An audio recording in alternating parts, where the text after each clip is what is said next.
Tapi semoga saja tidak mengurangi semangat teman-teman sekalian. Ya, saya panggilnya teman-teman dari kita akrab. Nah, sebelumnya perkenalkan dulu, nama saya Arin Ahmad Irjayanto dari Bursa Efek Indonesia, Kantor Perwakilan Papua.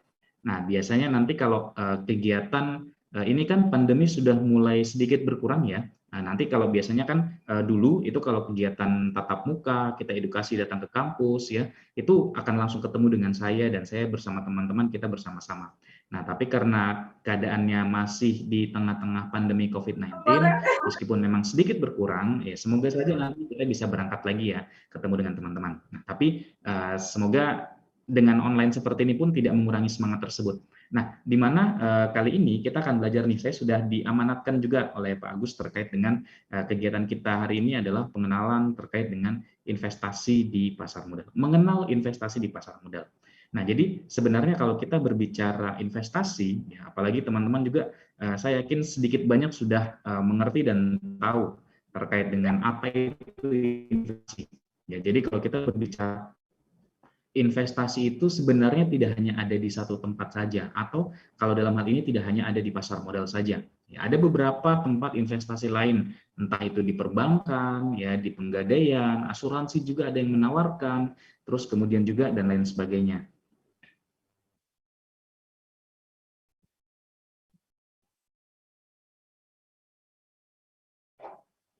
Oke, nah terus kemudian kalau kita berbicara investasi, ya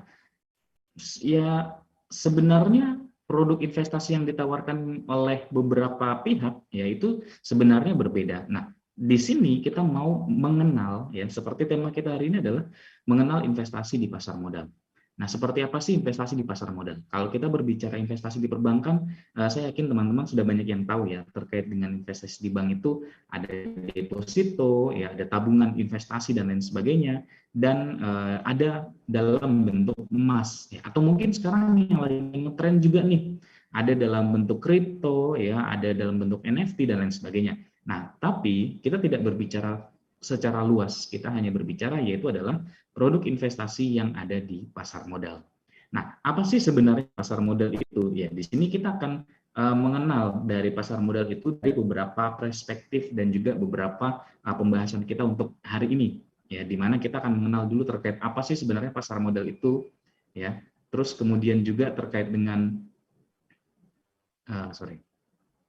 ya.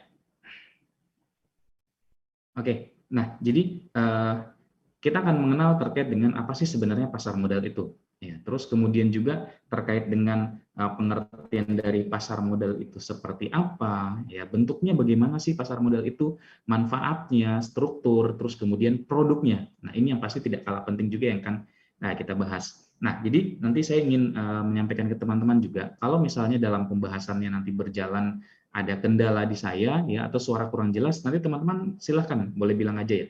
Terus kalau misalnya punya pertanyaan, nah nanti bisa kita diskusikan sama-sama. Nah, oke, sekarang kita akan mulai dulu pembahasan terkait dengan pasar modal. Kalau kita berbicara terkait dengan pasar modal, ya, secara umum orang pasti akan mencari informasinya, baik itu di internet, buku dan lain sebagainya. Pasar modal itu adalah tempat di mana kalau kita mau berinvestasi di instrumen keuangan. Nah, tapi yang tidak dijelaskan adalah secara simpelnya bagaimana, ya. Jadi kalau saya jelaskan secara simpel nih, nah kalau teman-teman nanti bisa bayangkan, nah kalau kita ibaratkan pasar modal itu seperti namanya, pasar modal itu seperti pasar pada umumnya. Ya, teman-teman tahu pasar itu bentuknya seperti apa?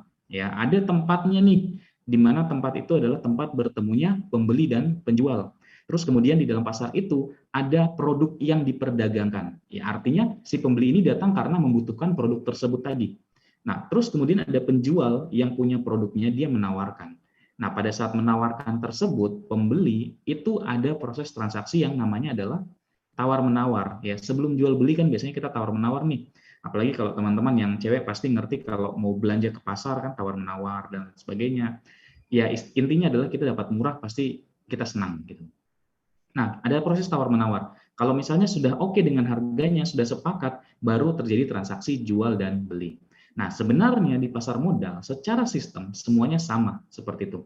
Ya, jadi di pasar modal itu ada pihak yang bertemu. Ya, pihak yang bertemu dalam hal ini adalah perusahaan dengan investor. Ya, perusahaan ini disebut sebagai pihak yang membutuhkan dana jangka panjang. Kenapa dikatakan demikian? Karena kita tahu perusahaan ini rata-rata kalau dia mau beroperasi, memproduksi barang, ya, atau mungkin dia mau, katakanlah mau memperluas jaringannya nih, mau berekspansi, pasti butuh yang namanya modal, ya, atau dana. Nah, di mana modal atau dana ini perusahaan bisa dapatkan sebenarnya ada beberapa caranya, tapi salah satunya adalah dengan alternatif pendanaan yang ada di pasar modal. Caranya bagaimana? Dengan cara perusahaan ini bisa menawarkan yang namanya adalah surat berharga. Ya, surat berharga ini ada dua. Ada saham, ya, surat bukti kepemilikan atas perusahaan tadi, dan ada obligasi atau surat utang. Nah, nanti saya jelaskan satu-satu. Nah, di antara kedua produk ini yang ditawarkan oleh perusahaan, ditawarkan nih di pasar modal. Terus kemudian di pasar modal ini ada pihak berikutnya nih yang disebut sebagai investor, ya, atau pihak yang membutuhkan sarana untuk berinvestasi. Katakanlah dia sudah berinvestasi nih di perbankan, ya, dia sudah investasi di deposito, di emas sudah, kemudian mau masuk ke pasar modal. Nah, artinya dia adalah orang yang punya uang terus kemudian mau berinvestasi. Atau ya istilahnya adalah teman-teman sendiri, ya. Apalagi lebih bagus adalah teman-teman yang masih kuliah, terus kemudian belajar terkait dengan investasi. Jadi setidaknya dikatakan tidak terlambat lah. Nanti kalau misalnya mikirnya, sudah kerja nanti aja lah baru investasi. Oh, jangan salah. Sekarang teman-teman pun sudah bisa berinvestasi. Siapapun sudah bisa. Kayak gitu. Jadi yang masuk dalam kategori investor ini adalah siapapun. Masyarakat secara luas, secara umum. Ya, seperti itu. Nah, ketemu nih di pasar modal. Ketemu di pasar modal, terjadilah transaksi, ya, menawarkan, pertama perusahaan tadi menawarkan surat berharganya. Namanya surat berharga ya pasti ada harganya. Pada saat ditawarkan, perusahaan ini menawarkan surat berharga di pasar modal, si investor ini pasti akan tertarik dan akan melihat, wah, ini perusahaannya bagus nih, saya ingin beli surat berharga yang ditawarkan oleh perusahaan tersebut. Katakanlah misalnya saham, seperti itu. Saya ingin berinvestasi di saham perusahaan tersebut. Boleh terjadi transaksi jual dan beli di sini.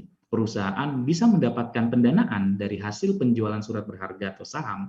Kemudian investor bisa mendapatkan sarana untuk menginvestasikan uangnya dalam bentuk atau dalam produk surat berharga atau saham tadi. Nah, sehingga ketemu di pasar modal, terjadilah transaksi yang dinamakan transaksi jual dan beli. Sebelum itu ada namanya tawar-menawar pastinya. Nah, terus kemudian yang ada di dalam pasar modal itu tidak hanya Bursa Efek Indonesia sendiri, ada beberapa perusahaan lainnya. Ya, nanti ada di pembahasan di struktur pasar modal nih, siapa-siapa saja sih yang berada di dalam pasar modal itu. Apakah hanya ada Bursa Efek Indonesia sendiri, ya, atau mungkin ada perusahaan-perusahaan lain dan lain sebagainya. Nah, nanti akan dibahas.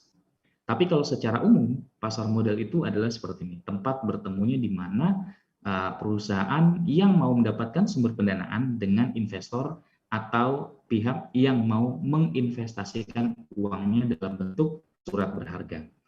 Produk-produk pasar modal sebenarnya ada banyak. Tapi kalau kita berbicara terkait surat berharga perusahaan yang ditawarkan oleh perusahaan, ya berarti ada saham maupun obligasi. Sebenarnya tidak hanya perusahaan swasta, pemerintah pun ada. Ya, teman-teman mungkin tahulah perusahaan SBR, ya, atau surat berangkat retail, yaitu obligasi pemerintah juga ada seperti itu. Nah, jadi seperti itu. Ini adalah pasar modal. Jadi kalau misalnya ditanya, pasar modal itu apa sih? Simpelnya adalah tempat di mana kalau kita mau berinvestasi di surat berharga. Ya, itu seperti itu. Mudahnya seperti itu. Karena memang kalau kita berbicara produk investasi ada banyak nih. Nah, teman-teman mau berinvestasi di surat berharga, ya adanya di pasar modal, seperti itu. Nah, kemudian pasar modal ini dia punya bentuk berikutnya. Jadi tidak hanya punya satu bentuk di mana perusahaan dia menawarkan surat berharganya. Nah, bentuk pertama ini ya disebut sebagai penawaran perdana saham atau IPO, Initial Public Offering, di mana perusahaan ini dia pertama kali menawarkan sahamnya ke pasar modal dan pertama kali dibeli oleh para investor. Setelah itu, apakah perusahaan ini akan menawarkan lagi atau IPO lagi seperti itu? Jawabannya adalah tidak, ya, karena perusahaan melakukan penawaran perdana itu ya satu kali. Kecuali kalau nanti misalnya ada corporate action lain sebagainya, itu bisa dilakukan. Tapi untuk penawaran dia pertama kali masuk dilakukan satu kali saja. Nah, terus kemudian setelah sahamnya dibeli oleh para investor tadi, Nah, investor ini kalau dia ingin menjual, otomatis akan dijual kembali ke investor lain yang belum punya sahamnya. Nah, dalam hal ini ya, yang akan melakukan transaksi jual dan beli adalah investor dengan investor, atau investor yang ingin menjual saham dengan investor yang ingin membeli saham. Nah, jadi dalam hal ini kita bisa lihat bahwa sudah pure seperti pasar pada umumnya. Jadi teman-teman tidak perlu pusing kalau berbicara terkait pasar modal itu seperti apa sih ya. Sebenarnya sama seperti pasar pada umumnya. Hanya saja memang pasar modal ini dilakukan atau transaksi pembelian penjualannya itu dilakukan secara online. Ya, saya yakin teman-teman di sini pasti sudah sering melakukan transaksi jual beli online ya. Entah pakai Shopee, ya Blibli, Lazada, atau mungkin bahkan Bukalapak, Tokopedia, dan sebagainya. Jujur saya juga sering menggunakan platform tersebut untuk melakukan transaksi jual dan beli. Karena memang kan ada beberapa barang yang di kita khususnya di Papua tidak ada. Nah, jadi seperti itu, secara online. Jadi kita pada saat nanti mau beli saham, itu kita tinggal akses saja lewat HP. Nah, lewat HP tersebut nanti ada aplikasinya. Nah, dari aplikasi tersebut, teman-teman nanti bisa login, terus setelah login baru bisa melakukan transaksi jual dan beli. Nah, nanti untuk terkait dengan pembelajaran penggunaan aplikasinya seperti apa, ya nanti sebelumnya dari kita mohon maaf dulu ya, karena sebenarnya ada pemateri kedua nih dari Mbak Arni ya, dari PT Philips Sekuritas, tapi karena keluarganya ada yang masuk rumah sakit, beliau yang menjaga, jadi untuk hari ini beliau belum bisa untuk bergabung. Tapi nanti kita akan jadwalkan kembali ya, kapan terus nanti teman-teman akan langsung diajarkan oleh Mbak Arni juga, seperti itu. Nah, jadi pada saat melakukan transaksi jual dan beli sahamnya menggunakan aplikasi online, seperti itu. Jadi tidak perlu harus kita pusing mau pergi kemana, cari siapa yang beli, siapa yang jual, itu tidak perlu. Nah, makanya pada saat kita melakukan transaksi jual dan beli, yang akan melakukan transaksi itu adalah investor dengan investor. Kita beli ataupun kita jual, seperti itu. Nah, bisa melakukan transaksi atas saham tadi. Nah, kalau teman-teman mungkin sering berpikir, atau mungkin teman-teman ada yang pernah mengikuti trading kripto atau trading forex. Nah, sebenarnya sistemnya tidak terlalu berbeda jauh, tapi saya bisa katakan adalah berbeda. Ya, di mana di pasar modal itu tidak ada yang namanya forex ataupun kripto. Seperti itu. Nanti bagaimana? Ya nanti akan ada contohnya juga. Nah, ini adalah pasar modal. Kalau saya berbicara terkait dengan pasar modal seperti ini adalah bentuk dari pasar modal. Nah, terus kemudian kalau kita berbicara pasar modal, apa sih sebenarnya manfaat yang bisa kita dapatkan, ya, yang bisa kita rasakan? Sebenarnya manfaat yang bisa kita dapatkan itu tidak hanya dari satu sisi, tidak hanya dari kita sebagai masyarakat, ya masyarakat umum lah yang masuk ke pasar modal sebagai investor yang mendapatkan manfaatnya, tapi sebenarnya bagi perusahaan pun mendapatkan manfaatnya. Apa saja? Pertama kita lihat nih dari sisi masyarakat yang masuk ke pasar modal dan menjadi investor di pasar modal. Pastinya manfaat yang pertama bisa dia dapatkan adalah bisa mendapatkan yang namanya penghasilan, ya, atau hasil dari investasi. Teman-teman pasti berpikir kayak, kalau kita berinvestasi, tujuan utamanya apa sih? Pastinya untuk mendapatkan hasil ya, atau keuntungan dari hasil investasi tadi. Nah, hasil investasi itu bisa kita katakan sebagai penghasilan atau tambahan penghasilan ya, atau mungkin bisa kita bilang sebagai istilah kerennya adalah passive income ya. Jadi keren nih kalau misalnya teman-teman pada saat berkuliah terus ditanya tapi sudah punya penghasilan passive income nih, wah keren tuh seperti itu. Ya, nah hasil dari investasi itu disebut sebagai passive income. Terus itu pasti tidak lepas dari yang namanya tujuan kita berinvestasi apapun itu. Ya investasi di emas pasti yang kita dapatkan adalah supaya dapat untung atau misalnya mengamankan uang kita. Ya sama sebenarnya investasi seperti itu. Di deposito juga pasti sama, menawarkan keuntungan juga meskipun memang keuntungan atau bunga yang ditawarkan kecil dan lain sebagainya. Nah, di pasar modal juga sama seperti itu. Terus kemudian pada saat kita berinvestasi di pasar modal, ya kita akan dikatakan bahwa kita akan punya bisnis sendiri. Kenapa dikatakan seperti itu? Karena gini, pada saat kita ingin membeli atau berinvestasi di saham perusahaan, saham suatu perusahaan, pasti kita akan melihat dulu nih perusahaannya bagus atau tidak. Ya, di mana perusahaan-perusahaan ini adalah perusahaan-perusahaan yang ada di Indonesia, yang kita mungkin selalu gunakan produknya setiap hari atau setiap saat, tapi kita tidak sadar. Ya, contoh mungkin teman-teman baru-baru ini ya merasakan kesal dengan Telkomsel karena jaringan putus, padahal Telkomsel ini adalah satu-satunya provider yang menyediakan internet tercepat di daerah Papua dan Papua Barat atau sekitarnya. Ya, kalau teman-teman gunakan kartu lain, ya di Jayapura juga tahun lalu juga sempat pernah merasakan ya jaringan putus 2 bulan tuh. Sampai kita bingung juga mau buat kegiatan seperti apa. Nah, tapi saat gunakan provider lain tidak bisa. Nah, jadi mau tidak mau tetap Telkomsel seperti itu. Nah, teman-teman tahu Telkomsel itu adalah anak perusahaan dari PT Telkom Indonesia. PT Telkom Indonesia itu perusahaannya sudah bisa dibeli di pasar modal. Ya, jadi kalau misalnya teman-teman pengen berinvestasi di perusahaan yang ya mungkin Telkom atau Telkomsel bikin kita jengkel kemarin, tapi setidaknya kalau kita bisa lihat ya hampir seluruh masyarakat di Papua ataupun Papua Barat menggunakan provider Telkomsel itu. Ya, mau tidak mau karena jaringannya cepat seperti itu. Dan tidak hanya di Papua sendiri, bahkan di daerah lain, di Pulau Jawa, Pulau Kalimantan, Telkomsel memberikan layanan yang paling kencang jaringannya. Bahkan mungkin di daerah Jakarta dan beberapa pulau dan beberapa daerah di Jawa itu sudah jaringannya 5G. Ya, kita bisa lihat kinerjanya bagus. Nah, pada saat kita ingin berinvestasi di Telkomsel itu, kita pasti akan melihat ini perusahaannya bagus atau tidak sih. Kalau misalnya perusahaannya oke, perusahaannya bagus, ya udah, saya mau investasi di situ. Tapi sebelum melihat bagus, perusahaannya lihatnya dari mana? Biasanya lihat dari kinerja perusahaannya ya, atau dilihat dari keadaan sekitar kita lah ya. Perusahaan bisa dikatakan bagus, cara gampangnya bagaimana? Cara gampangnya adalah bisa dilihat aja sebanyak apa sih masyarakat yang menggunakan produknya. Kalau sangat banyak atau bahkan produknya digunakan sehari-hari, ya berarti perusahaannya bagus dong, karena penjualannya tinggi terus seperti itu. Ya, tidak, kita pindah deh dari Telkomsel. Contoh lainnya adalah Unilever. Ya, teman-teman pasti familiar dengan kata perusahaan Unilever. Ya, Unilever Indonesia, Tbk. Produknya apa saja? Ya, kita selalu bersinggungan dengan produknya. Contoh pagi hari ya, sebelum kita beraktivitas, pasti mandi gunakan sabun Lifebuoy, Dove, sabun-sabun lain. Kalau kita lihat di kemasan ya, itu ada logo U atau Unilever. Tidak hanya sabun, sampo, pasta gigi, bahkan minuman juga ada ya. Kalau teman-teman suka ngeteh ya, teh sari wangi, itu adalah produk yang dimiliki oleh Unilever. Jadi mau tidak mau dalam kehidupan sehari-hari kita pasti akan bersinggungan dengan perusahaan-perusahaan yang bisa kita beli sahamnya. Nah, jadi pada saat kita lihat, wah perusahaan ini bagus nih, ya udah saya beli. Nah, artinya pada saat kita menjadi investor ya sama saja seperti kayak kita berbisnis. Kita melihat peluang bisnisnya bagus atau tidak. Produknya digunakan oleh masyarakat sehari-hari tidak. Bagus tidak perusahaannya.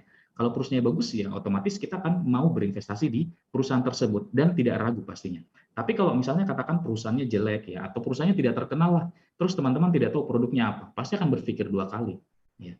Sama kayak istilahnya adalah kayak kita membeli kucing dalam karung ya. Jangan beli kucing dalam karung karena kalau kita hanya asal ngambil kita tidak tahu dapat bagus atau tidak. Tapi kan biasanya kalau teman-teman pengen beli kucing ya atau biasanya contohnya saya bisa gambarkan gini, kalau teman-teman pengen nyari pacar pasti dilihat dulu nih bibit, bebet, bobotnya. Wah, kan seperti itu. Lihat, wah dia cantik nih, sifatnya bagus ya, terus menarik ya, ganteng dan lain sebagainya. Nah, pasti kita akan lihat seperti itu. Sama pada saat kita mau berinvestasi. Kita akan lihat dulu. Ini perusahaannya bagus, dilihat dari sisi apa? Misalnya dari penjualannya tinggi, terus kemudian dari kinerja di dalam perusahaannya bagus, customer-nya hampir di seluruh Indonesia pasti gunakan produknya. Ya udah, oke, kita investasikan di situ. Nah, itu yang dimaksud dengan kita akan punya bisnis sendiri. Ya, seperti itu. Terus kemudian manfaat pasar modal berikutnya ya tidak lain dan tidak bukan adalah kita akan yang namanya untuk mempersiapkan masa yang akan datang. Maksudnya masa yang akan datang ini apa? Ya, maksudnya adalah tujuan dari kita berinvestasi. Karena tujuan dari kita berinvestasi itu adalah untuk mengelola aset atau harta yang kita punya sekarang nih, ya. Meskipun nanti akan bertambah, tapi yang sekarang kita punya, kita kelola. Untuk apa? Memberikan hasil di kemudian hari. Artinya, kita pasti punya tujuan-tujuan. Katakanlah kalau mungkin teman-teman sering nih nonton YouTube ya, pasti sekarang senang sekali nih kalau jaringannya sudah kembali pulih ya, bisa kembali nonton YouTube, Netflix, dan lain sebagainya. Terus teman-teman pasti akan melihat orang-orang di berbagai tempat itu sudah melek yang namanya berinvestasi. Apalagi kontennya Raditya Dika, ya, Deddy Corbuzier, banyak sekali yang biasanya berbicara terkait dengan investasi. Nah, tujuan investasi kebanyakan adalah untuk mempersiapkan masa yang akan datang. Contohnya apa saja? Ya contohnya adalah misalnya untuk kalau mungkin teman-teman sudah ada yang bekerja ya, atau nanti mungkin belum bekerja nih, tapi nanti akan bekerja. Terus sudah berpikir dari sekarang, oh saat nanti saya bekerja, saya mau berinvestasi lah dari sekarang, supaya nanti suatu saat kalau saya pensiun, ya saya sudah tidak pusing nih dengan keuangan atau pendapatan yang saya punya, seperti itu. Terus yang kedua berikutnya biasanya orang berinvestasi untuk jangka panjang, misalnya teman-teman habis menyelesaikan kuliah S1, terus pengen lanjut nih S2, ya mulai dari sekarang bisa juga untuk mulai berinvestasi, karena pasti kita butuh biaya untuk semua itu. Nah, kita mulai mempersiapkan biayanya. Atau mungkin teman-teman nih, ada yang sudah berencana misalnya, oh pengen nikah nih lulus kuliah, ya bisa mulai berinvestasi dari sekarang. Seperti itu. Jadi memang sebenarnya tujuan untuk berinvestasi ada banyak sekali. Hanya tinggal dari teman-teman saja bagaimana mau tujuan untuk investasinya, karena memang tidak ada salahnya kita belajar dari sekarang. Daripada belajarnya nanti atau telat, ya pasti kan kita akan menyesal. Nah, kalau dari sekarang ya kita menyesal sekarang pun belajar ya tidak apa-apa, yang penting sudah belajar kan begitu. Nah, jadi itu sebenarnya manfaat yang bisa kita dapatkan. Terus dari sisi perusahaan apa? Dari sisi perusahaan, kita bisa lihat perusahaan bisa mendapatkan tambahan modal. Kalau perusahaan mendapatkan tambahan modal, artinya dia bisa melakukan kegiatan usaha yang ingin dia lakukan. Entah itu mungkin kayak buka kantor cabang baru, mau buat produk baru, ataupun mungkin bahkan untuk melunasi hutangnya, untuk menambah jumlah permodalan, dan lain sebagainya. Karena perusahaan ini kan pasti ada bagian-bagian yang dia ingin lakukan. Dan tujuan utama perusahaan ini ingin tetap terus ada atau mendapatkan permodalan, tujuannya adalah untuk supaya bisa terus mengembangkan bisnisnya, bisa terus ada selamanya. Ya namanya perusahaan, dia ingin mencari keuntungan sebanyak-banyaknya, ya pasti dia ingin tetap terus ada terus-menerus. Seperti itu. Jadi manfaat yang didapatkan oleh perusahaan pun sebenarnya ada banyak juga. Jadi ini sebenarnya adalah manfaat yang bisa kita dapatkan nih dari pasar modal. Selain kita menjadi investor di pasar modal, bagi perusahaan pun bisa mendapatkan manfaat dari tambahan atau bisa mendapatkan penambahan modal untuk perusahaannya. Nah, selain kita berbicara terkait dengan pasar modal, ya, namanya investasi itu pasti tidak lepas dari yang namanya oknum-oknum tertentu yang memanfaatkan suatu keadaan, ya, di mana biasanya mereka suka melakukan namanya adalah penawaran investasi yang palsu atau investasi bodong. Nah, di mana mungkin teman-teman kemarin sudah sempat baca beritanya ya, karena beritanya itu sudah beberapa bulan lalu booming ya, di antaranya yaitu adalah ada orang yang dikatakan orang yang sangat kaya, ya crazy rich. Dia suka membagi uang, suka menghamburkan uang, beli barang ini itu banyak. Terus slogannya yaitu adalah murah banget ya. Pasti teman-teman tahu semua. Nah, teman-teman tahu juga pasti bahwa dia sudah ditangkap oleh polisi. Karena apa? Karena kasus penipuan investasi, berkedok trading, yang namanya adalah menggunakan aplikasi Binomo. Ya, jadi menggunakan aplikasi Binomo itu dia mengiming-imingi orang dengan tujuan supaya orang yang masuk ke Binomo tersebut bisa mendapatkan keuntungan yang sangat tinggi ya. Mereka mengatakan ini adalah investasi. Padahal sebenarnya di balik itu semua itu ada orang yang ada di belakangnya yang mengatur. Ya, jadi kalau teman-teman misalnya dibilang mau trading nih, ya mau beli saham, dibilang nanti harganya mau naik. Ternyata setelah teman-teman beli, ternyata harganya turun ya, dibikin turun. Ingat, dibikin turun. Nah, jadi seperti itu. Jadi mereka melakukan penipuan ya seperti itu. Jadi memang harus hati-hati. Nah, mereka sudah ditangkap. Terus selain dia ada juga yang lainnya juga ya, ada namanya robot trading. Terus kemudian ada namanya juga terkait dengan aplikasinya namanya Quotex dan lain sebagainya. Banyak sekali aplikasi-aplikasi yang memang tidak terdaftar dan tidak legal. Ya, harus hati-hati. Seperti itu. Adapun juga penipuan dalam bentuk bidang investasi lain. Kayak misalnya waktu itu ada salah satu kasusnya di Rusia kalau tidak salah, itu orang menawarkan investasi di kriptonya dia. Setelah banyak investornya masuk, dia bawa lari uangnya. Tidak digunakan apa-apa, hanya bawa lari uangnya. Nah, itu ciri-ciri penipuan investasi. Dan sebenarnya tidak hanya dari sisi cryptocurrency ataupun pasar modal, dari sisi secara umum pun ada juga penipuan investasi. Apa saja? Ya, kayak misalnya penipuan-penipuan investasi kayak berbentuk MLM, ya. Mungkin kalau beberapa saya bisa sebut kayak Wondermind, terus lain sebagainya, ya ada seperti itu. Ya, di mana sebenarnya kita bisa lihat penipuan investasi itu ciri-cirinya sangat terlihat sekali. Apa saja? Yang pertama, biasanya orang yang suka menawarkan penipuan investasi itu dia suka menawarkan dengan janji-janji palsu. Nah, jadi harus hati-hati terhadap orang yang suka menawarkan janji-janji manis, ya. Nah, seperti itu, jadi harus hati-hati.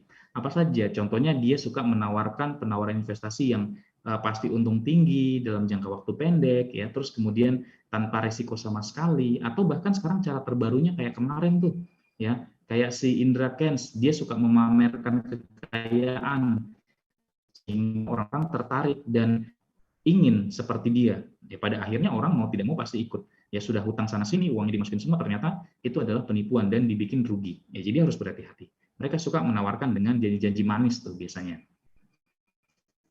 Terus biasanya kita juga melakukan dengan cara membujuk, ya, atau merayu nih, biasanya membujuk, merayu, ya, tidak lepas juga lah dari yang kayak tadi, dia memamerkan kekayaan, terus menghina orang-orang lain dengan kata-kata miskin, ya, dan lain sebagainya, karena memang itu tujuan mereka. Supaya apa? Supaya orang-orang tertarik, ya, terbakar hatinya, tertarik supaya bisa mau mengikuti.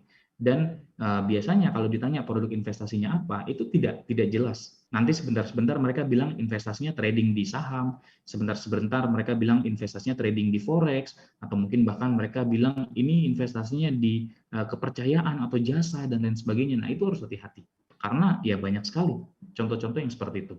Nah, biasanya kebanyakan modusnya adalah replikasi atau member get member, ya, multi level marketing, ya, MLM seperti itu, di mana nanti kita kalau sudah bergabung disuruh cari orang lagi, ya, terus orangnya disuruh cari orang lagi dan disuruh cari orang lagi yang lain. Nah, itu harus berhati-hati. Kenapa? Karena saat ini banyak sekali yang modelnya seperti itu.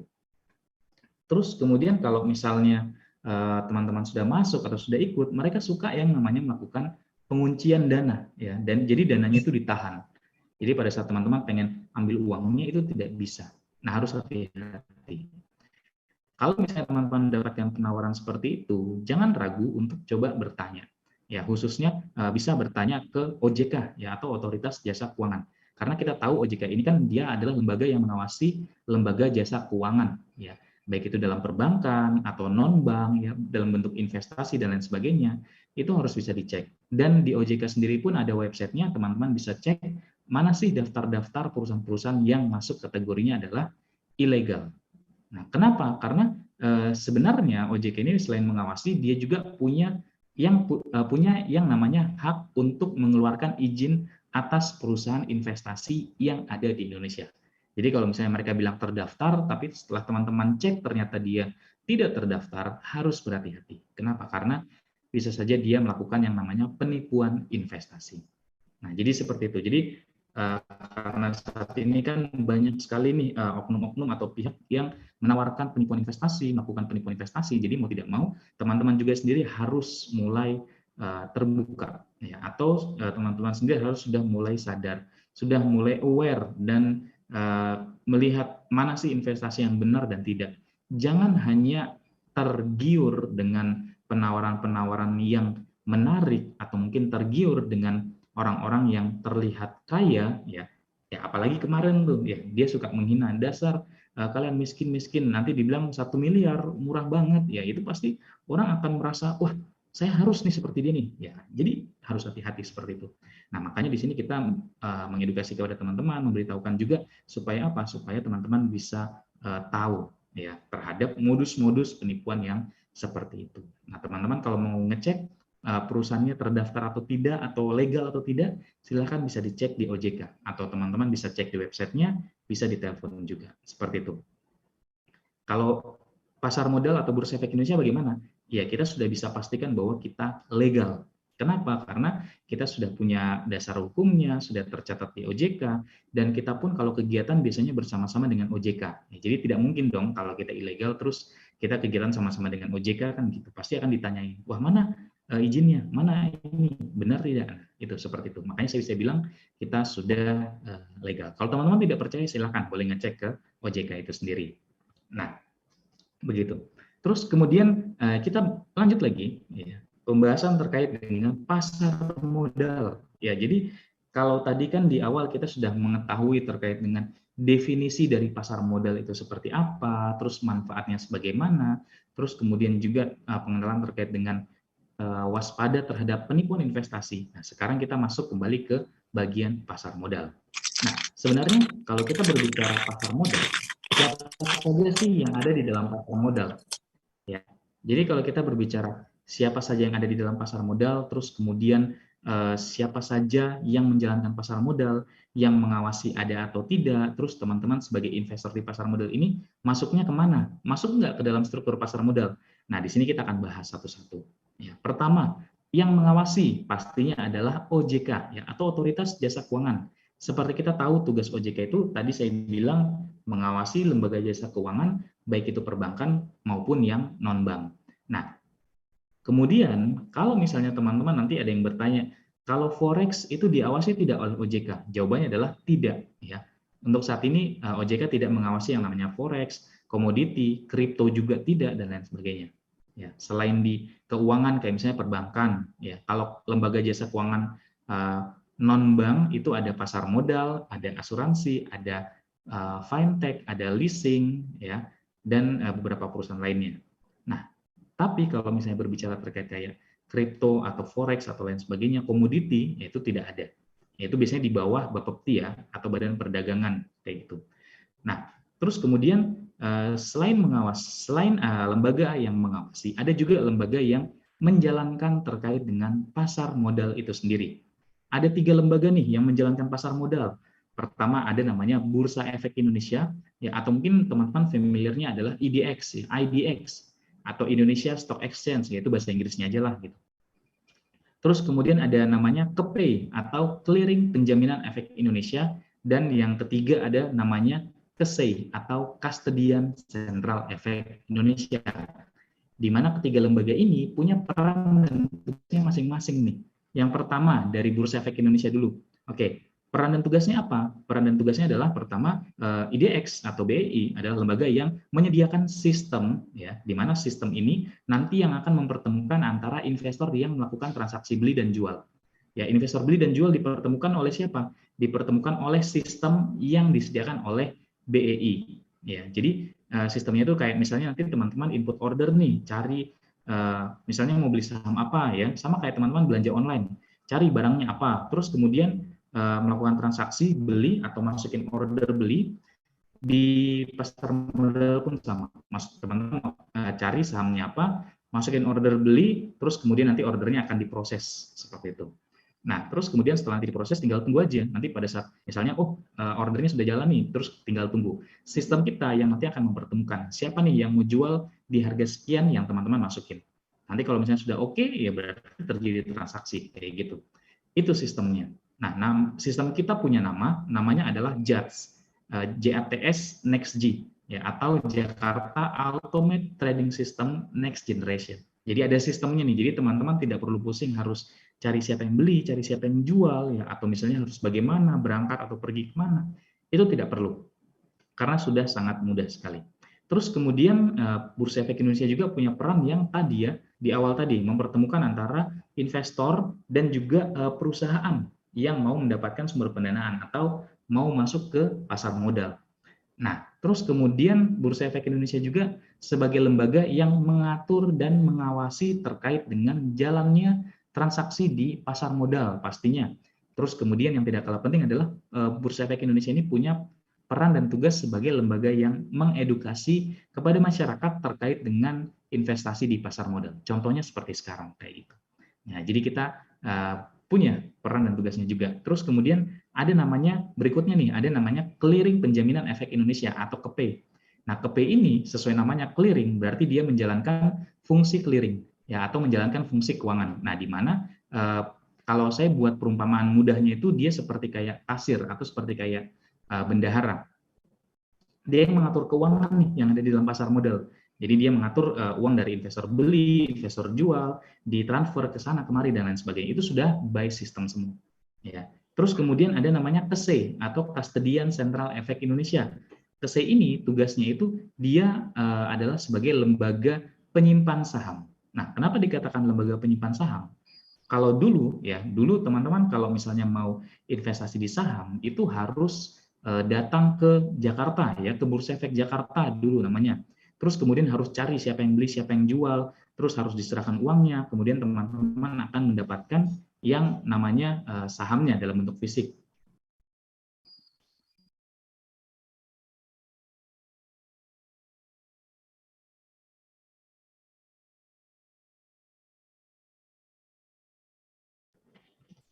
Oke, sorry. Nah, kita lanjutkan. Nah, KSEI ini dia sebagai lembaga penyimpan saham. Ya, jadi kalau misalnya dikatakan kalau kita mau beli saham dulu harus datang ke Bursa Efek yang di Jakarta, cari siapa yang beli, siapa yang jual. Setelah dapat, kita bawa nih sahamnya, bentuk fisiknya, bawa pulang, simpan. Terus nanti kalau misalnya mau dijual, bawa lagi, cari lagi siapa yang beli, siapa yang jual. Nah, kalau sekarang dengan adanya KSEI ya atau Kastedian Sentral Efek Indonesia, saham ini akan disimpan di KSEI, terus kemudian diubah bentuknya menjadi bentuk digital atau online. Jadi teman-teman pada saat melakukan transaksi jual dan beli online, nah KSEI ini sistemnya yang akan langsung mencatat bahwa teman-teman sudah melakukan transaksi beli atas saham PT ABC di harga sekian dengan jumlah sekian. Nah, terus kemudian nanti akan dikirimkan tuh buktinya, bukti transaksi dan bukti transfernya. Nah, jadi seperti itu. Jadi ketiga lembaga ini ya, Bursa Efek Indonesia, Clearing Penjaminan Efek Indonesia, Kastedian Sentral Efek Indonesia memiliki peran dan tugasnya masing-masing. Nah, tapi peran dan tugasnya itu terpaut atau terkait satu dengan yang lainnya untuk menjalankan yang namanya pasar modal. Nah, jadi seperti itu. Jadi pasar modal tidak hanya ada satu aja lembaga, tapi ada 3 lembaga yang menjalankannya. Nah, terus kemudian selain 3 lembaga yang menjalankan pasar modal, ada juga nih lembaga yang disebut sebagai lembaga penunjang ya dan para pelaku pasar. Siapa saja? Pertama ada namanya dari perusahaan efek. Ya, perusahaan efek ini adalah perusahaan yang nanti akan membantu investor yang mau masuk ke dalam pasar modal. Ya, jadi kalau misalnya teman-teman berpikir bahwa, oh saya mau investasi di pasar modal nih, terus saya mau beli, ya udah datang aja ke Bursa Efek Indonesia. Sebenarnya iya benar, tapi pada saat mau melakukan transaksi beli dan jualnya itu tidak bisa, ya, tidak bisa datang ke Bursa Efek Indonesia, harus lewat yang namanya perusahaan efek. Kenapa? Karena dari perusahaan efek ini nanti akan membantu dengan cara dibukakan namanya rekening saham atau rekening efek. Nah, rekening efek itu baru digunakan untuk mengakses aplikasi online trading tadi, baru teman-teman bisa melakukan input order beli dan jual. Untuk contoh mudahnya itu kayak di perbankan. Kalau teman-teman misalnya mau nabung uang kan pasti diarahkan ke perbankan konvensional atau perbankan syariah ya. Tidak mungkin diarahkan ke Bank Indonesianya. Kenapa? Karena Bank Indonesia itu bukan tempat untuk menyimpan uangnya seperti itu, tapi perbankan umumnya seperti yang lain. Nah, di pasar modal juga sama.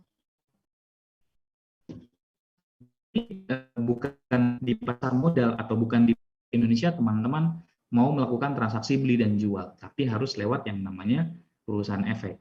Ya, perusahaan efek yang sudah bekerja sama dengan Universitas Musmus Merauke ya ada dari PT Philips Sekuritas. Nah, seharusnya sesi kedua nanti ada Mbak Arni, tapi mungkin karena ada satu dan lain hal ya nanti akan dicarikan waktu tersendiri. Nah, itu adalah perusahaan efek. Terus kemudian ada namanya lembaga penunjang. Ya, lembaga yang menunjang juga kayak Kastedian, Badan Administrasi Efek, Wali Amanat, Pemeringkat Efek, lembaga sertifikasi dan edukasi atau yang lain sebagainya. Kemudian ada juga profesi penunjang ya, profesi yang penunjang juga terkait dengan jalan pasar modal. Ada akuntan, konsultan hukum, penilai efek, notaris, profesi-profesi lainnya. Kemudian ada emiten ya atau perusahaan publik yang bisa kita sahamnya dan ada investor. Ya, investor ini adalah teman-teman sekalian. Meskipun memang investor sendiri terbagi atas dua, investor institusi ataupun investor retail. Ya. Investor institusi ya seperti namanya, berarti atas nama perusahaan. Kalau retail ya berarti atas nama individu, seperti itu. Nah, jadi ini adalah struktur dari pasar modal itu sendiri. Jadi kalau kita berbicara di pasar modal ada nggak lembaga pengawasnya? Ada, pasti. Yang menjalankan siapa? Ya sudah ada. Ya ada BI, KP, KSEI.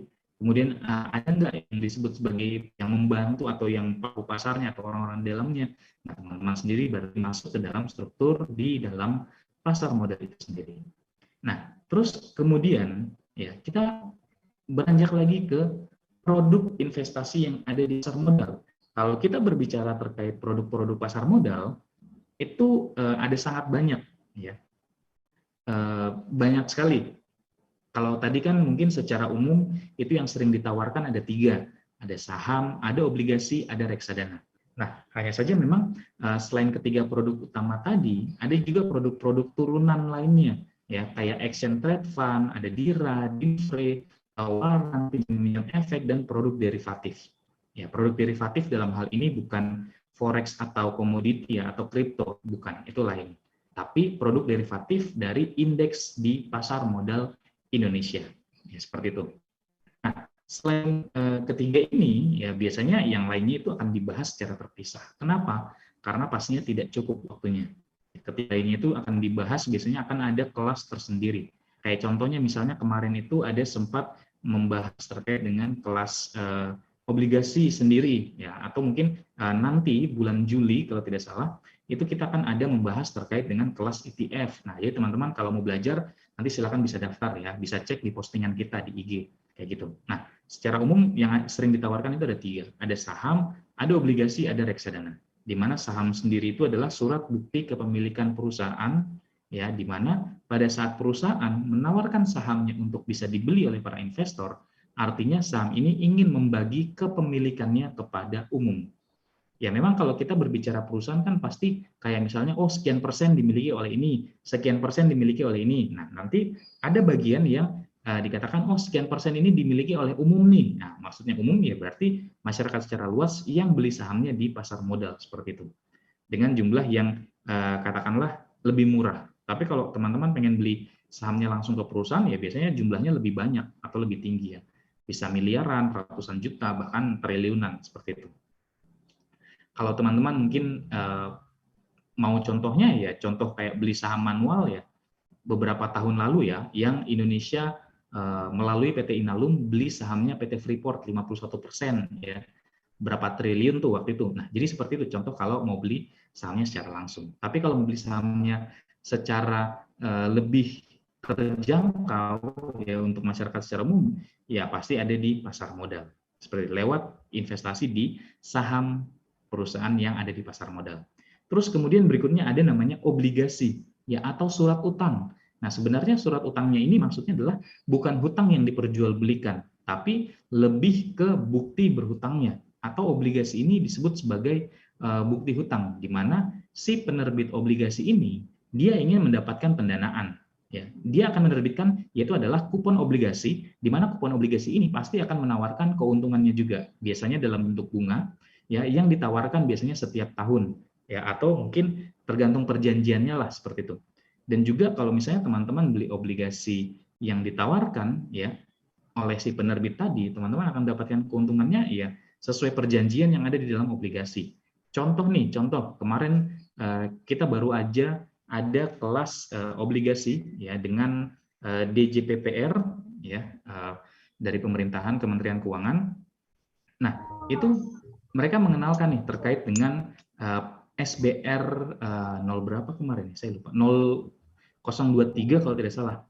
Nah, di situ menawarkan keuntungannya sebesar 5,05%. Ya, dengan jangka waktu ya ada yang 1 tahun, ada yang 3 tahun, ada yang 5 tahun, dan ada mungkin yang lebih tinggi lagi. Nah, di situ ya pastinya si penerbit ini dia akan mendapatkan pendanaan, tapi dia juga akan mengembalikan atau membayar kembali ya dana yang sudah dia terima. Nah, itu makanya disebut sebagai surat utang, di mana si penerbit ini dia berhutang kepada si pembeli obligasi tadi. Nah, itu adalah obligasi. Terus kemudian ada namanya reksadana ya, atau alternatif investasi nih yang ditawarkan, di mana dana kelolaannya itu dikelola oleh yang namanya manajer investasi. Ya, kalau 2 tadi ya itu biasanya dikeluarkan langsung oleh perusahaan ya, ataupun perusahaan swasta maupun perusahaan milik pemerintah atau BUMN. Terus yang reksadana ini akan dikeluarkan oleh yang namanya manajer investasi. Nah, manajer investasi ini biasanya nanti dia akan menghimpun dana, untuk dananya itu dikelolakan di beberapa tipe atau beberapa jenis kelolaan produk reksadana.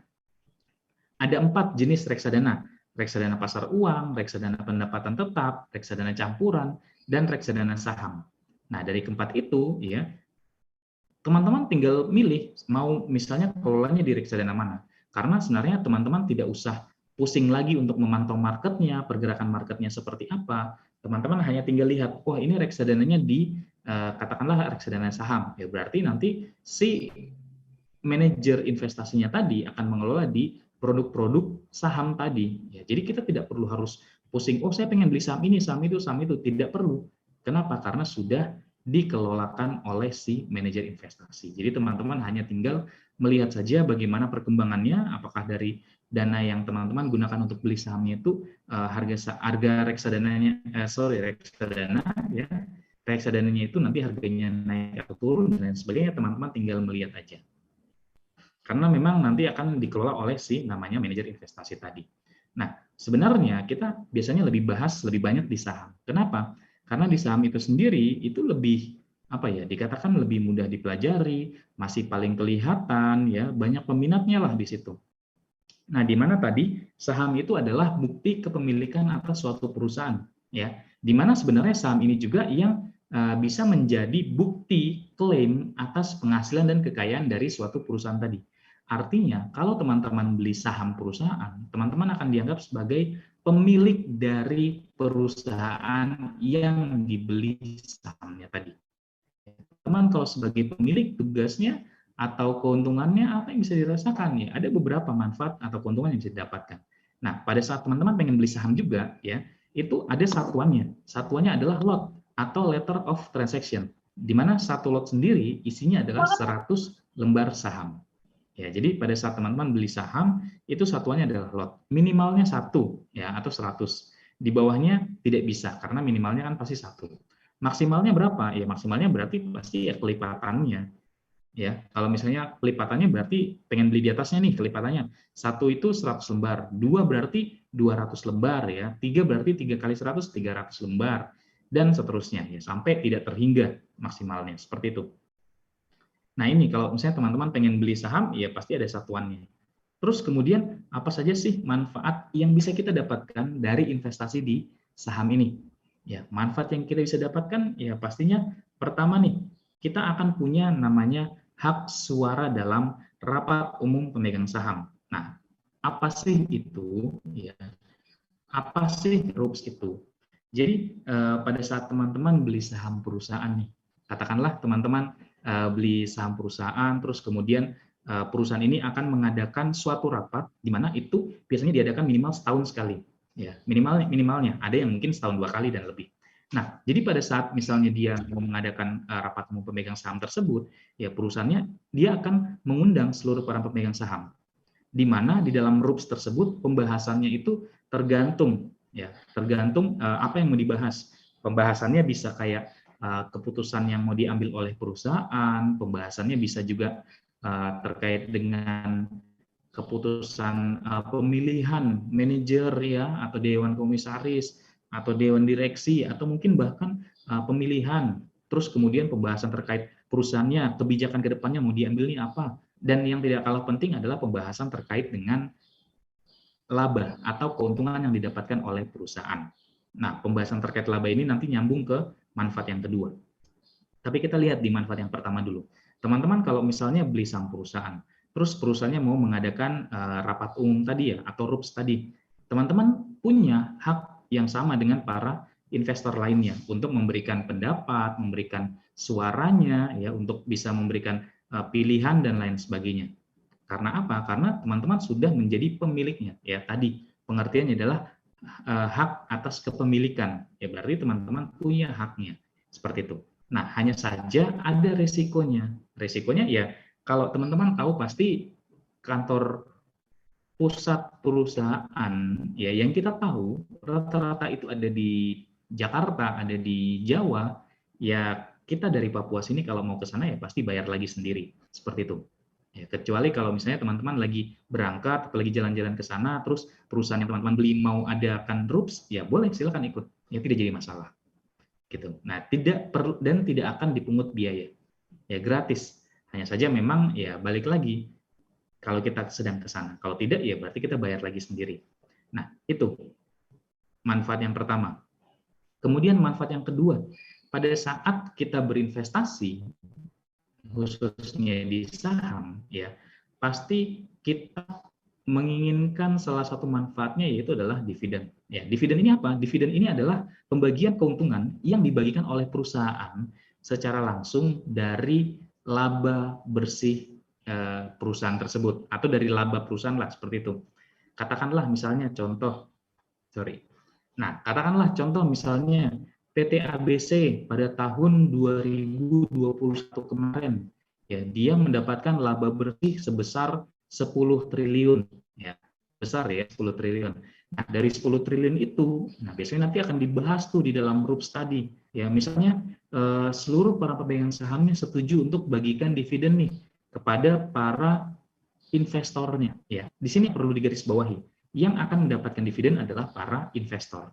Nah, kalau tidak punya sahamnya, ya berarti kita tidak akan dapatkan dividennya. Nah, dari pembahasan tadi, misalnya, semuanya setuju bahwa dividennya akan dibagikan nih kepada para pemegang saham, ya kepada para investornya, dengan saham terkait dengan berapa persen yang mau dibagikan, berapa jumlah lembaran sahamnya dan lain sebagainya.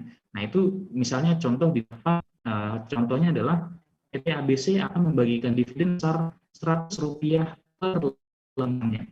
Jadi kita tinggalkan saja berapa lembar atau berapa lot yang kita punya dikalikan jumlah yang dibagikan. Nah, contoh nih misalnya PT ABC membagikan dividen sebesar Rp100 per lembar sahamnya. Kalau teman-teman cuma punya satu lot saja, berarti kan 100 lembar tuh. Ya berarti tinggal kalikan 100 lembar dikalikan Rp100 dapat 10.000. Ya Rp10.000. Artinya Rp10.000 itu adalah dividen yang akan teman-teman dapatkan. Tapi ya ada tapinya juga nih, ada risikonya juga.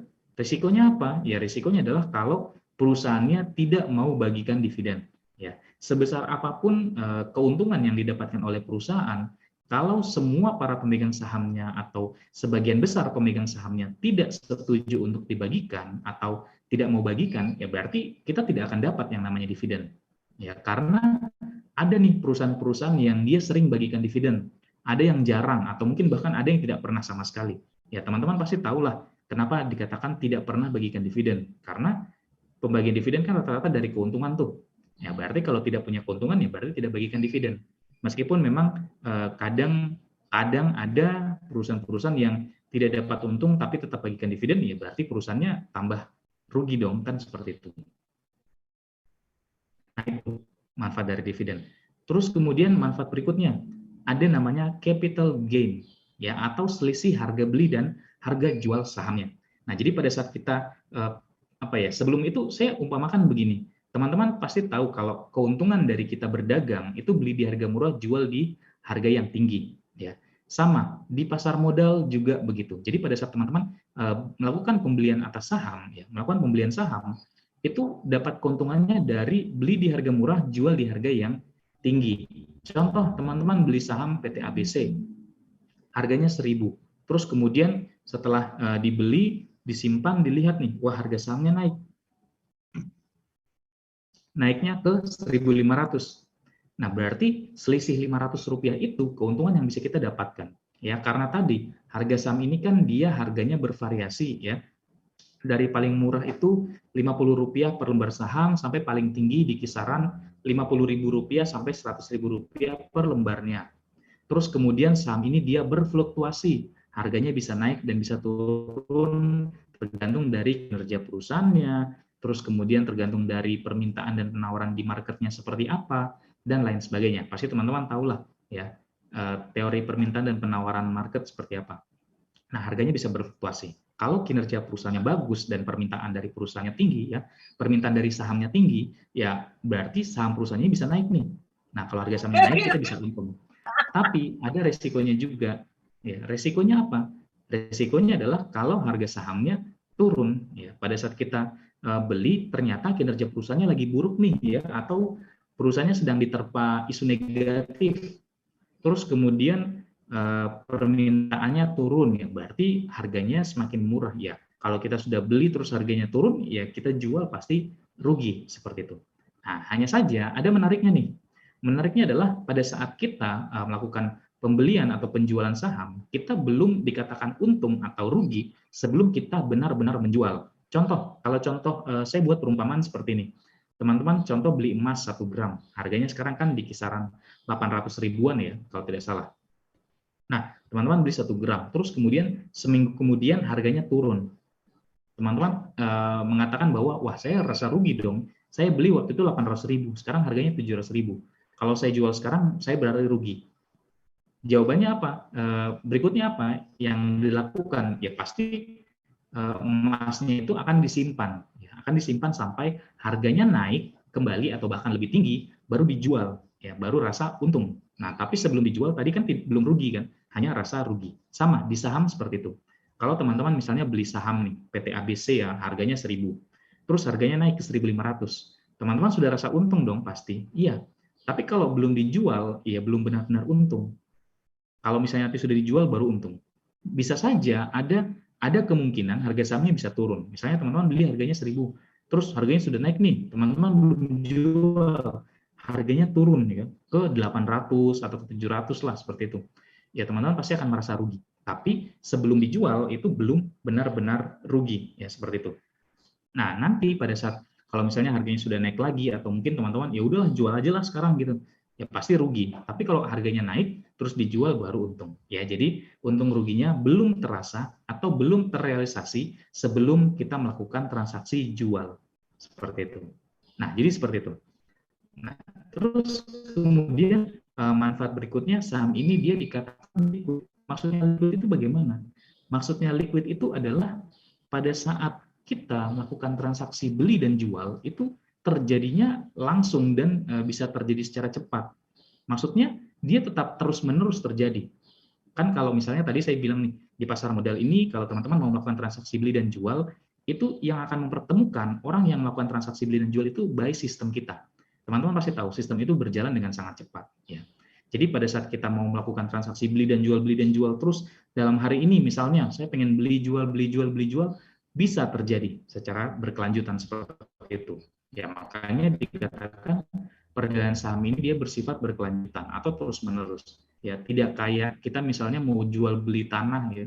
Pasti kan tidak bisa satu hari kita lakukan transaksi jual beli tanah 3 kali berturut-turut. Pasti ada jeda waktunya. Ya, ada waktu mungkin agak lama kayak gitu. Kita nawarin dulu ke sana kemari ya tidak langsung misalnya teman-teman bilang hari ini saya mau jual, mau tidak mau hari ini atau jam 1 nanti harus terjual. Ya pasti tidak langsung terrealisasi. Ya, kecuali kalau teman-teman jual tanahnya dengan harga yang sangat murah kayak gitu. Nah, di pasar modal, jadi pada saat kita melakukan transaksi beli dan jual dia cepat dan juga tidak ada yang namanya penahanan dana. Ya, kayak tadi misalnya contoh deposito kan biasanya minimal 1 tahun ya dananya mengendap.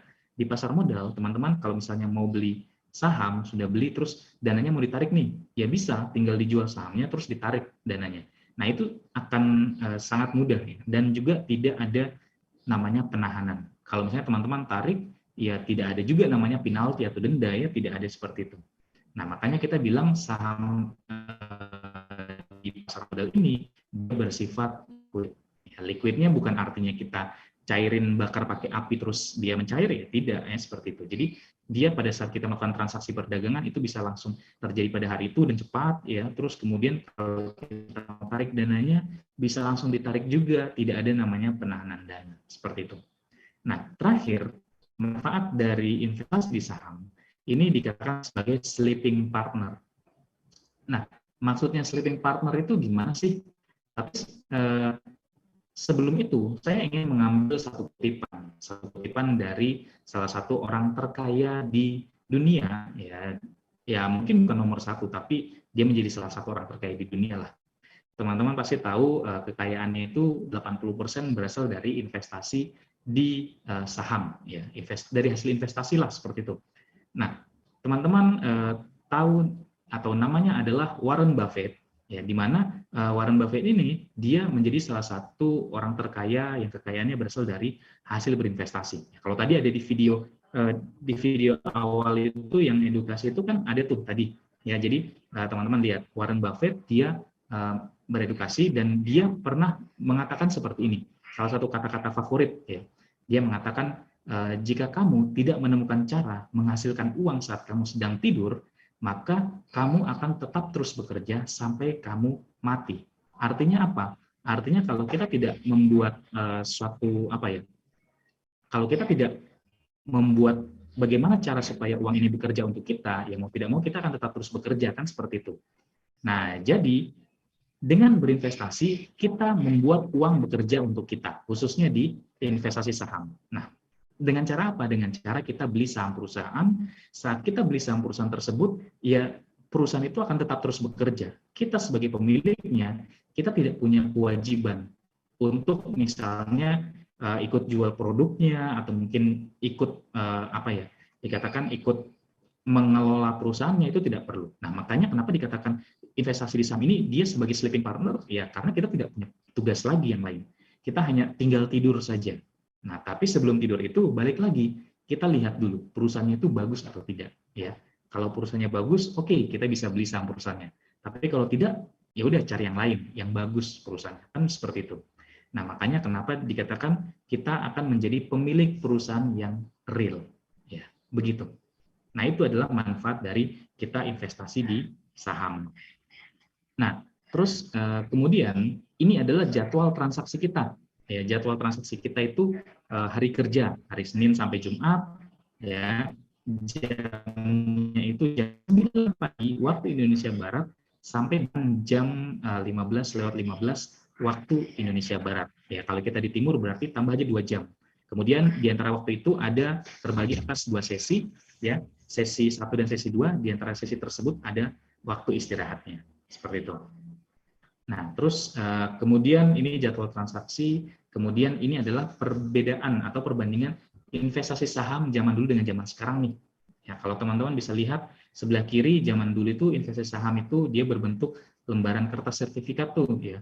Minimal pembelian satu lotnya 500 lembar, artinya lebih banyak, lebih mahal. Terus modal awal minimalnya itu 25 sampai 30 juta. Seperti itu. Itu sangat sangat susah, sangat mahal.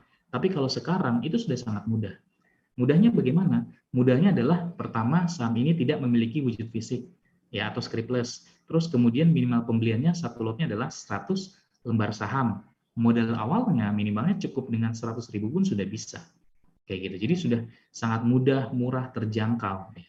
Dan pastinya menguntungkan. Nah, menguntungkannya bagaimana? Yang penting kita tahu caranya. Seperti itu. Nah, ini perbedaan investasi saham zaman dulu dengan zaman sekarang. Terus kemudian ini adalah pergerakan dari kinerja pasar modal kita. Ya, teman-teman bisa lihat ini adalah pergerakan dari IHSG, ya, Indeks Harga Saham Gabungan. Kalau dalam bahasa Inggrisnya ya Jakarta Composite Index, ya, JCI. Ya. Nah, kinerja pasar modal kita dicerminkan oleh pergerakan dari Indeks Harga Saham Gabungan. Nah, IHSG itu adalah cerminan pergerakan saham yang terjadi secara harian. Ya, kalau sahamnya rata-rata menguat berarti IHSG naik, ya, atau menghijau. Tapi kalau rata-rata sahamnya mengalami pelemahan, ya berarti IHSG-nya turun atau merah tuh, daerah merah seperti itu. Nah, ini teman-teman bisa lihat selama 10 tahun terakhir. Dari 2012 sampai ke 2022 terakhir kemarin, ini bulan April, ya. Teman-teman bisa lihat kinerja pasar modal kita di 2012 dari bawah sampai di tahun 2022 ini mengalami kenaikan.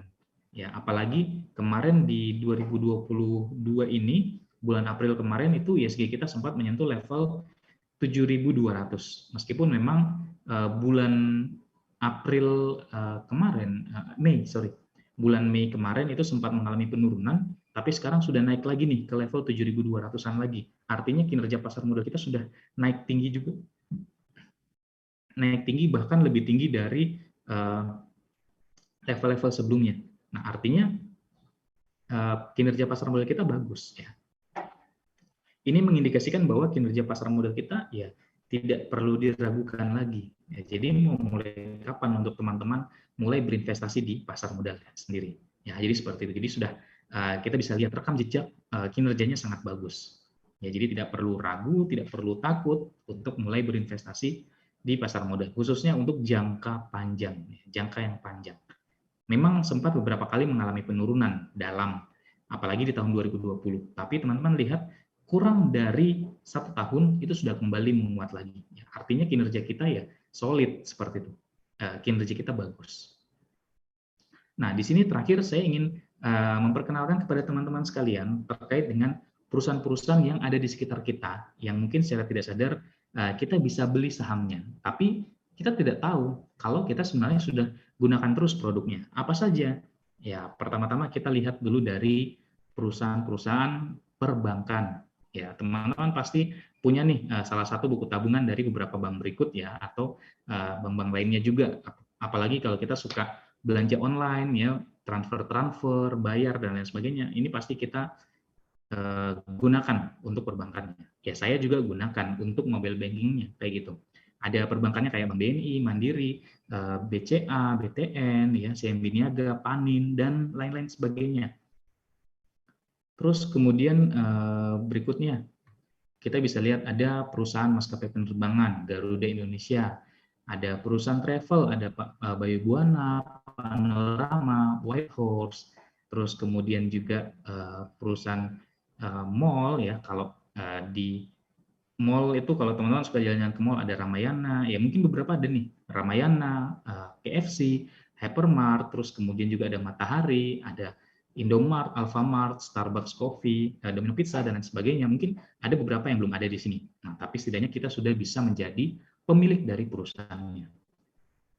Terus kalau teman-teman suka ini, ya makan snack nih, atau suka makan Indomie nih, biasanya teman baik kita di akhir bulan ya. Ada Indofood, ada Sari Roti, ada Unilever, ada teh Sariwangi tuh kalau teman-teman suka ngeteh ya, ada teh kotak, susu ultra, itu perusahaannya Ultra Jaya, kemudian ada TPS Food ya, nama perusahaannya juga. Nah, ini adalah contoh-contoh dari produk-produk perusahaan yang sebenarnya bisa kita investasikan sahamnya.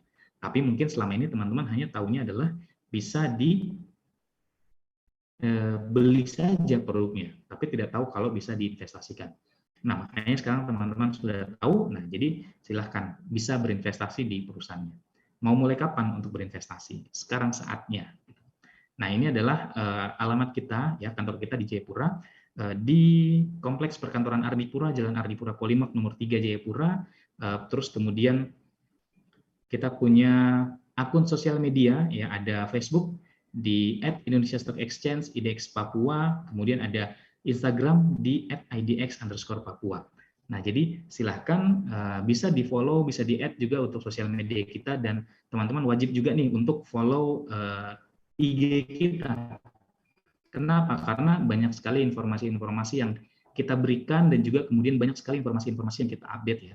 Dan juga kita biasanya itu ada live Instagram tuh setiap Selasa dan Jumat jam 10.30 pagi terkait dengan rekomendasi-rekomendasi saham yang bisa dibeli oleh teman-teman sekalian. Seperti dan juga informasi-informasi seputar pasar modal dan kegiatan-kegiatan di Bursa Efek Indonesia lainnya. Seperti itu. Oke, mungkin ini aja materi dari saya. Kurang lebihnya mohon dimaafkan. Kemudian untuk waktu dan tempat saya kembalikan kepada moderator. Terima kasih. Oke, baik. Terima kasih, Pak. Oke, baik teman-teman. Untuk selanjutnya kita masuk ke sesi pertanyaan ya. Mungkin ada dari teman-teman ada yang mau bertanya?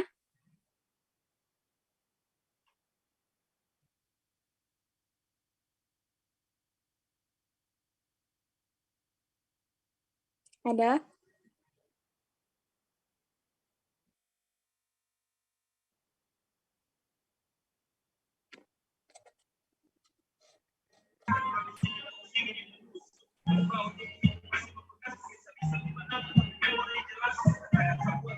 Ada yang mau bertanya?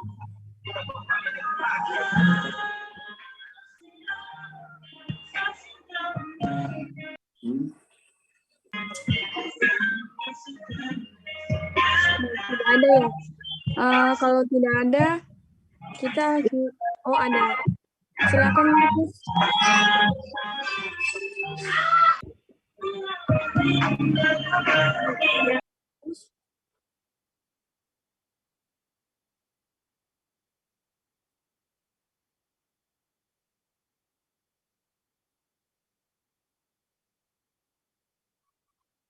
Ada teman-teman yang mau bertanya?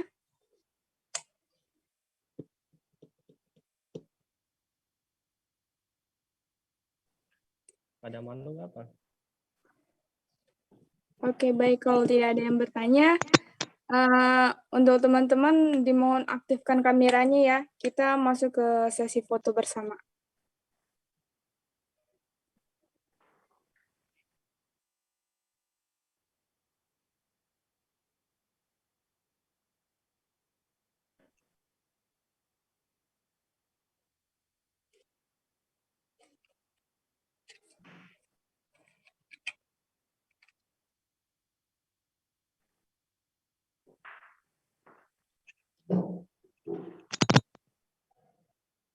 Ya, dinyalakan dulu ya kameranya.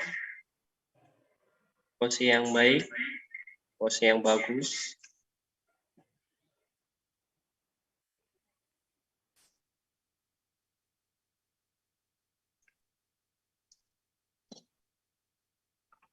Ya, sambil moderator meng-capture layar, jadi saya menginformasikan bahwa kita sudah belajar terkait dengan investasi pasar modal secara teori, kita juga sudah mempelajarinya di kelas, dan nanti terutama pada kelas investasi dan portofolio di akhir bulan ini adalah penghujung semester, jadi saya meminta janji kepada kalian untuk secara praktek Anda melakukan investasi, kemudian pilihan yang Anda pilih itu tolong diuraikan alasannya. Ya, jadi nanti ada sesi berikutnya, nanti kita akan buat bersama KSPM terkait dengan analisis fundamental dan juga teknikal bagi pemula khususnya. Bisa dipahami? Bisa ya? Bisa, siap-siap. Bisa, Pak. Yang baru mengisi form itu segera di-print dan dikumpulkan di GI Unmus supaya saya besok atau lusa saya bisa kirimkan ke pusat sehingga akun Anda sudah jadi.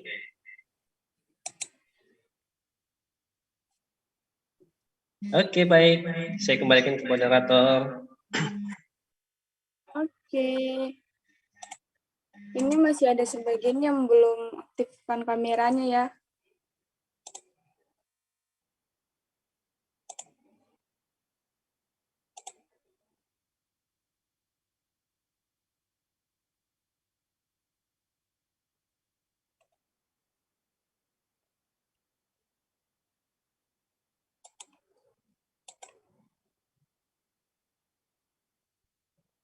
Oke.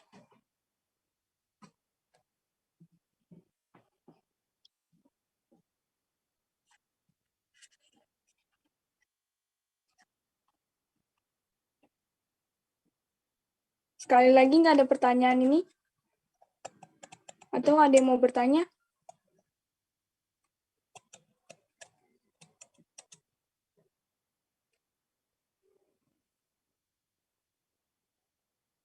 Oke, tidak ada.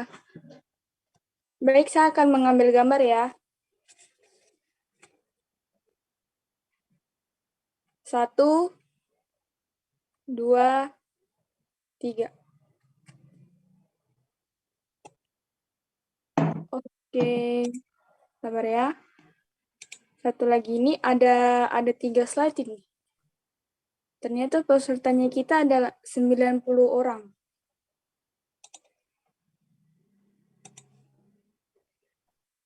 Jangan lupa untuk isi link daftar hadir yang ada di chat, dan juga saya mohon untuk serta mengisi link kuesioner. Permisi Pak, mau nanya kalau satu HP 2 orang pengisian Bagaimana? satu headphone 2 orang toh Pak. Itu cara absensinya gimana Pak? Gak jelas suaranya kalau di saya. Coba bisa diulang. Satu HP 2 orang kan Pak. Terus cara absensinya gimana? Ya, absen aja yang ikut. Karena kan kalian kan berdua ya. Bisa ikut di situ. Berarti sekalian Aja. Pak ya? Ya. Oh, siap Pak. Makasih Pak. Kuesionernya jangan lupa ya diisi. Siap Pak.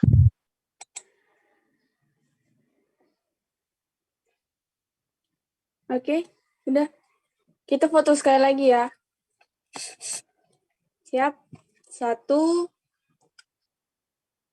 2, 3. Oke.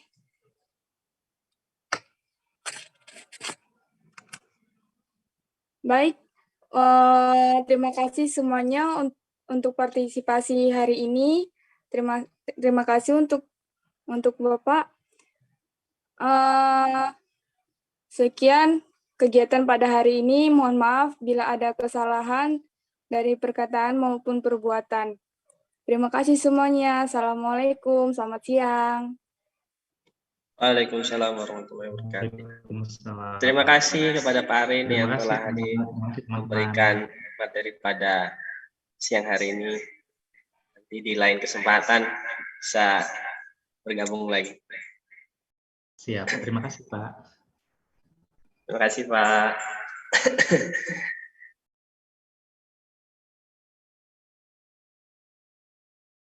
Ya, silakan bisa meninggalkan room. Jangan lupa kuesioner dan link daftar hadir diisi.